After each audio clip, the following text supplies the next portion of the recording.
This podcast is brought to you by the School of Advanced Study, University of London.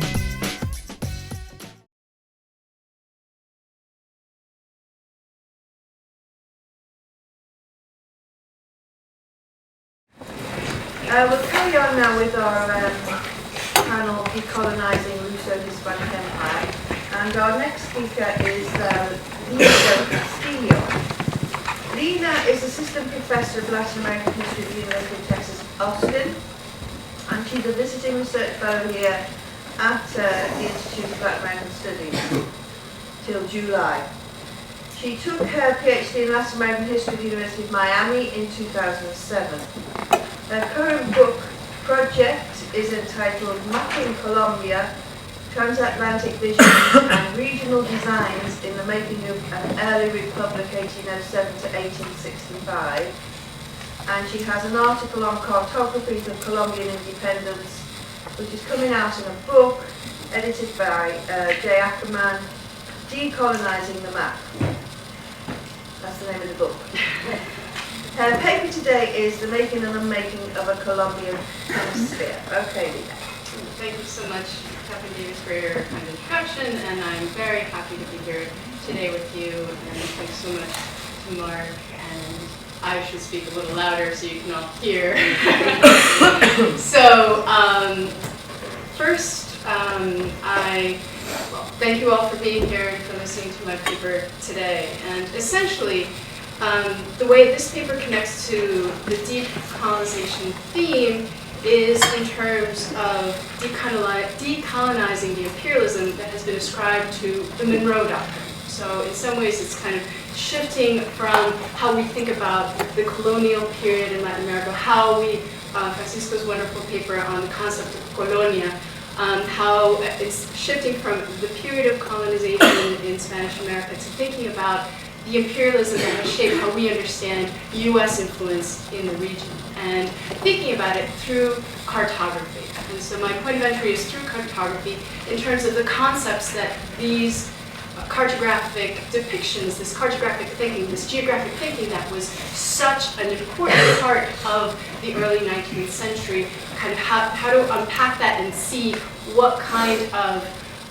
world and what kind of possibilities were imagined at that time. And so what I would like to argue is that at this point there was the possibility of a Colombian hemisphere, Colombian with an O, Colombian with a U. And this was something that was imagined both from Colombia, Bogota, and different cities in Caracas, but also from Mexico City, also from Washington, also from Philadelphia. And this was a short-lived possibility, and it was basically over the period of the early 19th century that we see the emergence and decline of this possibility. So, in some ways, the paper challenges the limits and obfuscations engendered by the long dominant and quite popular co-creation by Latin Americans and U.S. scholars, diplomats, and the like of an almost mythic U.S. dominance in the hemisphere. And so, the origins of this dominance, time and again, go back to the Monroe Doctrine. So the paper will take us to the Monroe Doctrine, but before we get there, I'm going to examine the transnational network involved in the production and circulation of treatises and atlases printed in Philadelphia from 1815 to 1822, and doing so allows, in Philadelphia and also in Mexico City. Okay, so the production of these cartographic images allow for a much more nuanced understanding of the republicanism embedded in a hemispheric Colombian ideal. So diplomats and prominent figures from the US, Colombia, and Mexico all played key roles in imagining this ideal, one that helped create a shared sense of political kinship and commercial exchange leading up to and in the wake of the War of 1812. That's the first half of the paper. I'm going to focus primarily on the War of 1812, its implications for a hemispheric republic that is in the works at that time.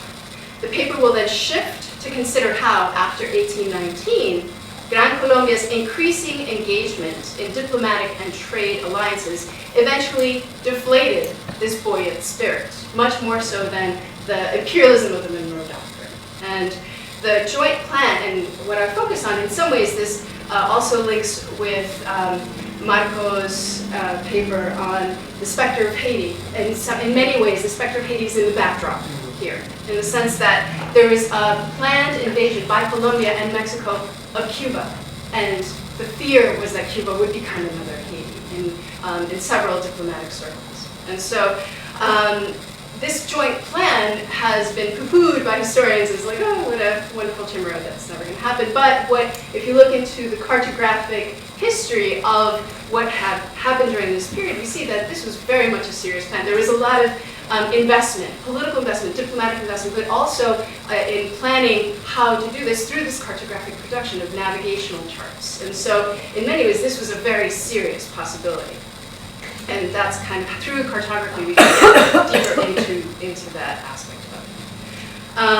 And so these charts that were began to be developed in 1823, were printed in 1825. They were issued right on the eve of the Panama Congress that was convoked by Gran Colombia, that Mexico, of course, attended, and several other places in Latin America had also attended, and the United States had been invited to attend too, and that caused all kinds of consternation within the United States. So much so that it led to the development of what are eventually today the Democratic and Republican parties. There was so much of division. So it was a very serious moment of, beforehand we had the emergence of a possible Colombian hemisphere, but then with the rise of the significance of Colombia as a hemispheric actor, it started to deflate that possibility.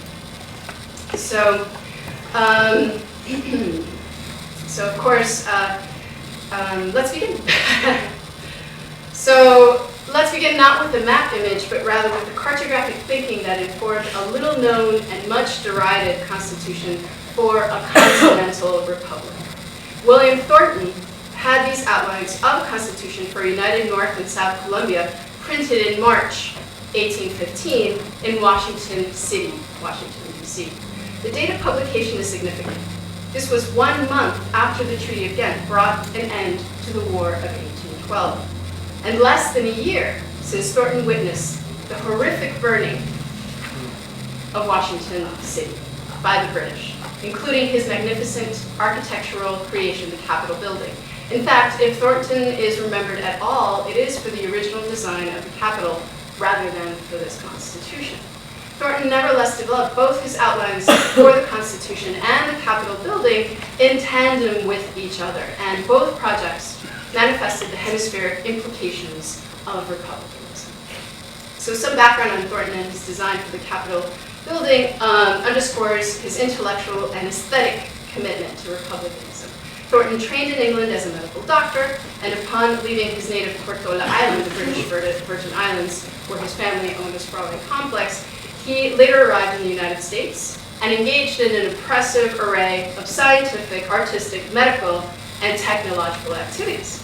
They culminated in the Magellanic Prize awarded by Philadelphia's American Philosophical Society, which I'll refer to now as the APS, just for ease. And this was for his essay, Cadmus, on applied linguistics. In some ways, he was the early Republican Renaissance man. During this bevy of activity, Thornton also submitted his architectural designs for the Capitol, despite the fact that he had never received any formal training as an architect. The commissioners of the Federal District selected Thornton's submission in April 1793.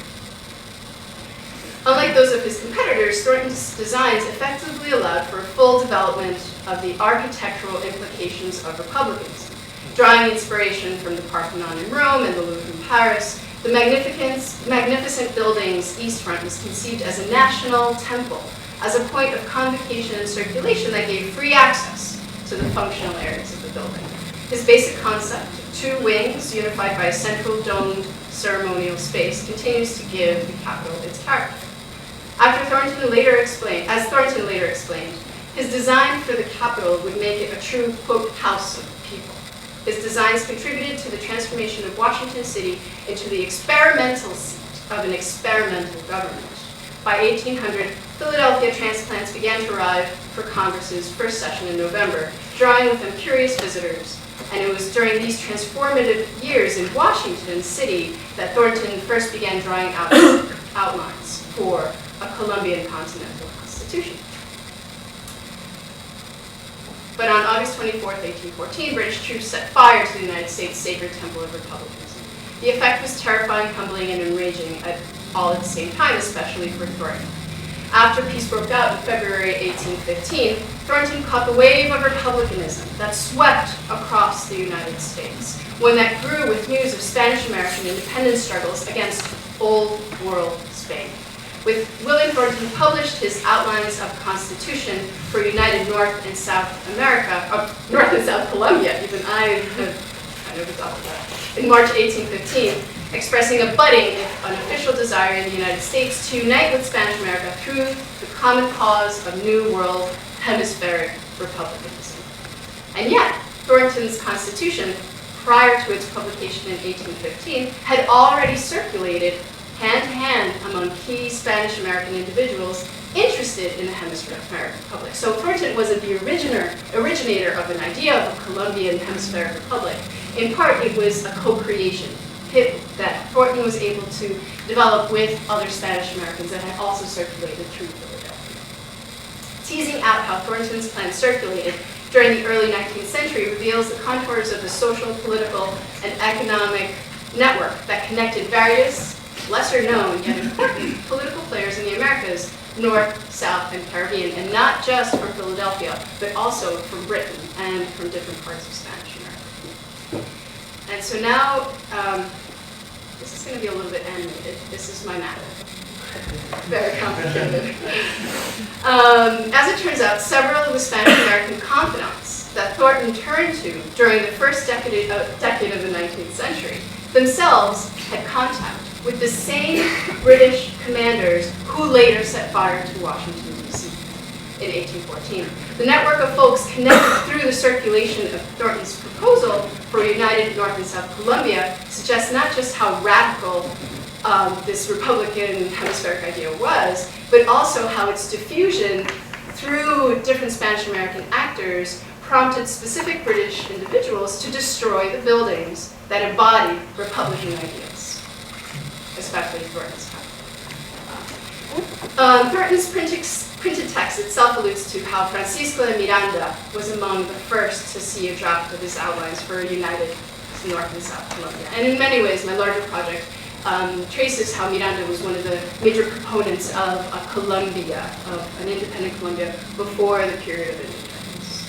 Miranda was, so they become friends in Washington in the 1780s, but Miranda's visit with Thornton likely came late in 1805. So Miranda had toured the United States late in the 1780s, and when he toured the United States at that time, Miranda, this was when the United States itself had become Colombia with a U. It was this kind of moment of liberty, of independence, of republicanism, and Miranda took this ideal and then Latinized the Colombia and put an O instead of a U. And so this was kind of going back to the concept of where Colombia is and how people were thinking about it, what meaning it was imbued with. Francisco Miranda was one of the key players to kind of disseminate these ideas around Colombia. So their meeting likely came in 1805, and by then Miranda was on his way back from Europe for an invasion of Venezuela in 1806, and he had stopped by the United States. And by then Miranda had become a political darling and was kind of touted by several different political figures in the United States, and he capitalized on these relationships in order to gain financial and political support for his planned liberation of South America. President Thomas Jefferson and Secretary of State James Madison gave their unofficial go-ahead for the enterprise in hopes that it would lead to the liberation of Spanish-American markets. And there it is. On his way down, Francisco Miranda made a stop in the British Caribbean to resupply, and he dined with his friend, British Admiral Alexander Cochrane, in Aruba. Miranda's 1806 invasion at Coro, in his native Venezuela, failed to incite his idealized Colombians to declare independence, however. A parallel British invasion at Buenos Aires that Miranda had also helped plan had also failed. Miranda quickly returned to the British Caribbean seeking refuge. So there he is invading, and then there he is going back. And his friend, Admiral Cochrane, prevailed upon Miranda to return to London for his own personal safety. And he had reason to. The invasion at Ecuador had stirred up overwhelming animosity towards Miranda and towards the British that aided his effort. And 2 years later, James Cockburn of Curaçao explained to Lord Castlereagh how the lack of confidence in Miranda was so widespread that if the British ever named Miranda to an important post in the region, it would destroy any sympathy Caracas had towards Great Britain. And although Miranda's 1806 invasion still angered Caraqueños in 1808, his maneuvers had nevertheless demonstrated to the British that the Spanish-American mainland was penetrable. And this was especially tantalizing as the British set their sights on expanding their presence in the region. And so the reason I'm getting into kind of the details of who moved where and who met with whom, in many ways is to point out that this idea of the black legend of Spanish colonialism was something that was co-created. It was something that emerged not just from the Spanish patriots, it was something that was also linked with the British that were supporting potential liberation of Spanish America. And so that's the co-creation that emerged, and in many ways these interactions point to kind of the way in which these ideas were embodied and circulated through the Atlantic world. So from 1808 to 1810, as British presence in the Caribbean escalated, news of Napoleon's invasion of Iberia and the formation of the Spanish colonies arrived on Spanish-American shores. Caracas defeated several diplomatic teams, one led by Carlos Winning Piñeros, who met with Alexander Cochrane in the British Caribbean. The supplies and ship Cochrane gave to the Caracas junta in exchange for the promise of Curaçao, for the promise of Caraqueño open ports, allowed another diplomatic team, famously led, so he went back to Caracas with ships and supplies, and that allowed for Simón Bolívar and company to travel to London, and they led, of course, with Francisco Miranda at a house that's very close by here, actually. A third team led by Juan Vicente Bolívar. This was Simón Bolívar's brother, which is lesser known, and Telésforo Orea went to the United States. Spain's U.S. representative. So here we have several, I also mapped this up because there's so many names and I just wanted to help keep track of everybody. So you have these diplomatic teams going to different places, especially from Spanish America during this moment of crisis. And Spain also had, of course, its own diplomatic teams dispersed throughout the Atlantic world, but most notably the United States.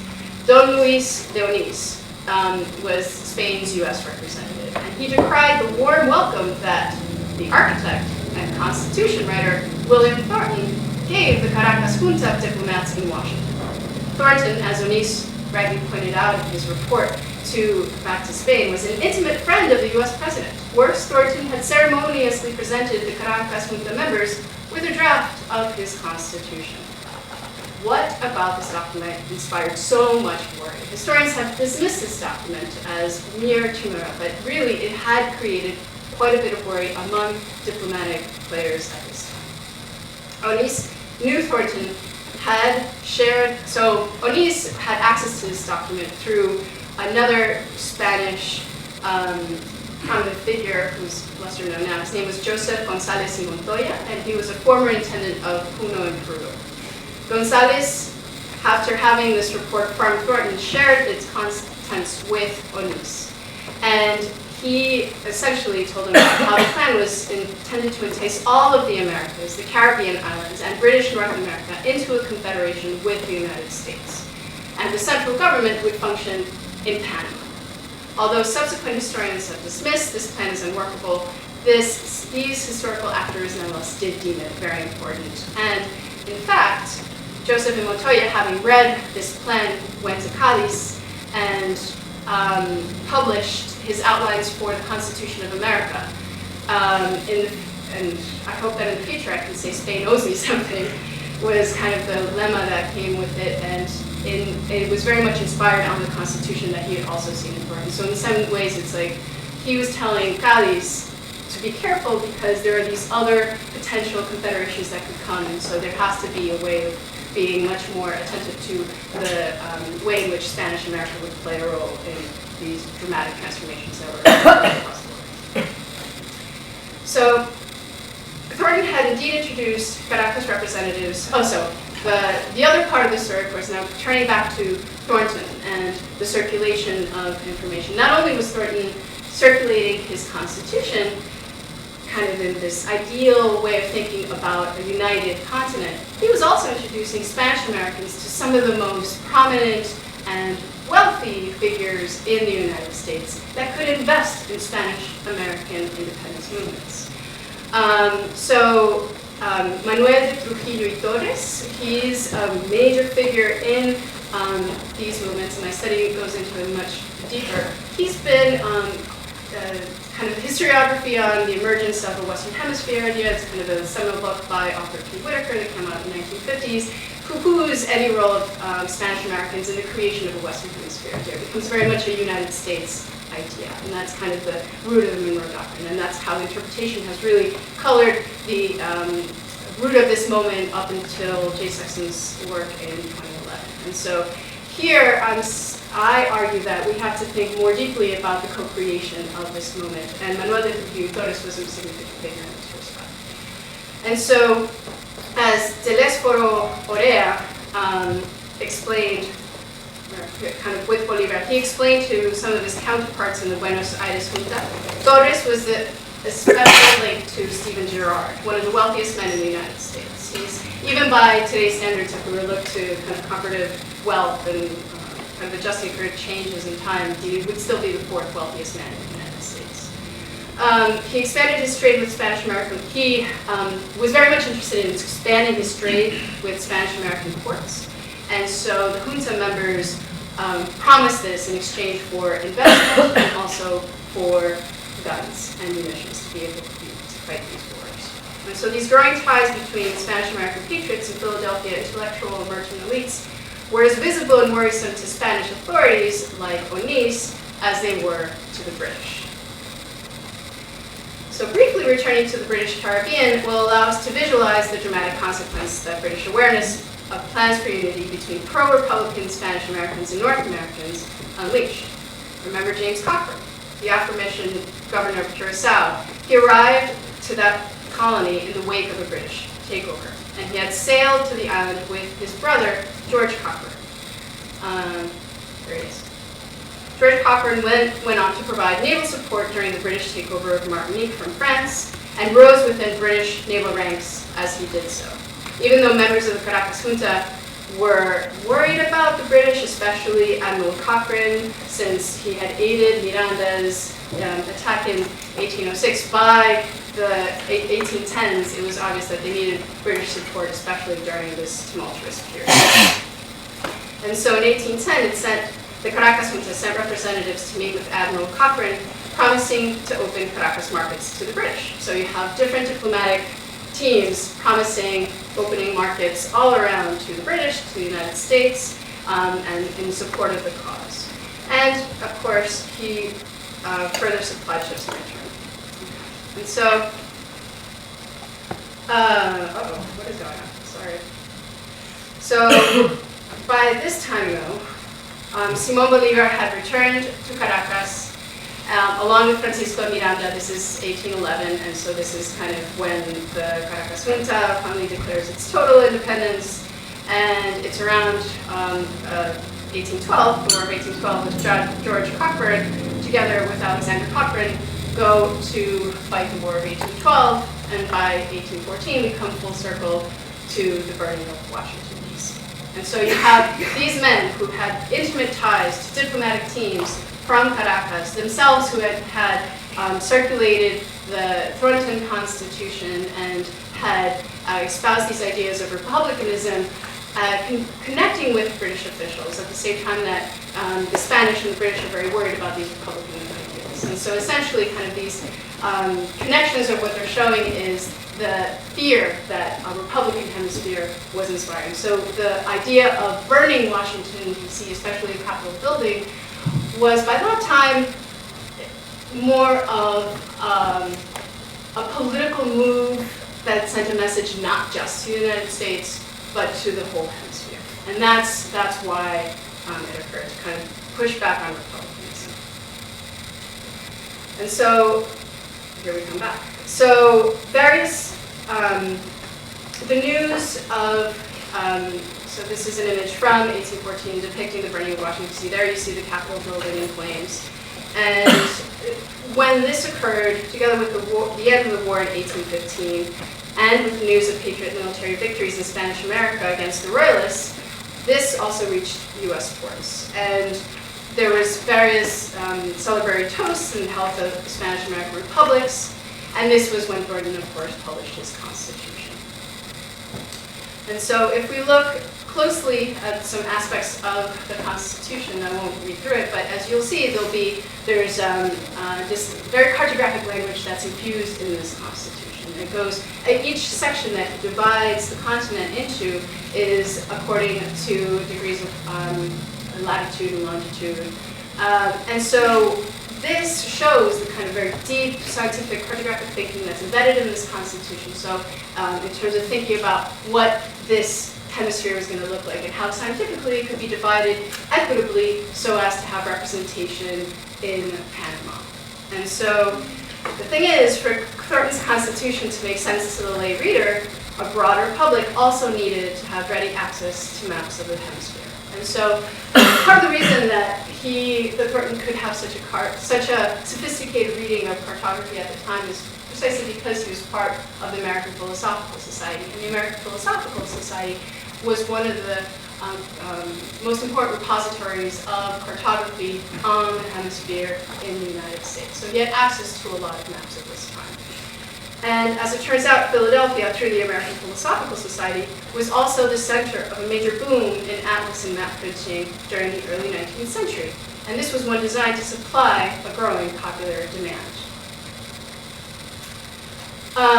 Matthew Carey and Isaac Lee were both members of the American Philosophical Society, much like William Thornton, and they filled this demand for popular cartography. Their American Atlas, the first in history to depict the Western Hemisphere as a standalone region, embodies the culmination of a buoyant hemispheric Republican spirit. It was also wildly popular, and it was designed so. It was the design of the maps and cartography was adopting a format developed by Lesage in France that surrounds the topographic image with explanatory text. This format presented a seemingly neutral historical perspective on the emergence of the American hemisphere. The entire hemisphere had a clear date of birth. It was Columbus's arrival. And this is as true for the United States as it is for Spanish America. It's Colombia, based on this. The collection of maps detail the territorial extent of the United States in 1822, including its recent acquisition of Florida through the ratification of the Adams-Onis Treaty. Notably, this collection of maps also includes the first printed map of the Colombian Republic. So that circulated in the world.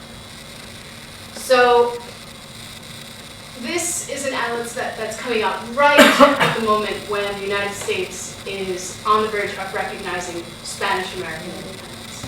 Even though there is this kind of hemispheric republicanism that came out in the wake of the War of 1812, there was a very difficult negotiating position that the United States had with respect to Florida. And once the Adams-Onis Treaty that ceded Florida to the United States was signed, that's when the United States was free to be able to recognize the independence of the Spanish-American states, being the first republic in the world to do so. Now, the reason that the United States was free to do so was in part because of the changes that were going on back on the peninsula in Spain. And of course, that's the Del Diego Rebellion of 1820, January 1820. And this was the trigger that facilitated Monroe's recognition of Spanish-American republics. The Del Diego Rebellion toppled Fernando VII, who opposed the Adams-Onis Treaty. And in desperate need of funds, the new regime ratified the treaty under the reinstalled Davies Constitution.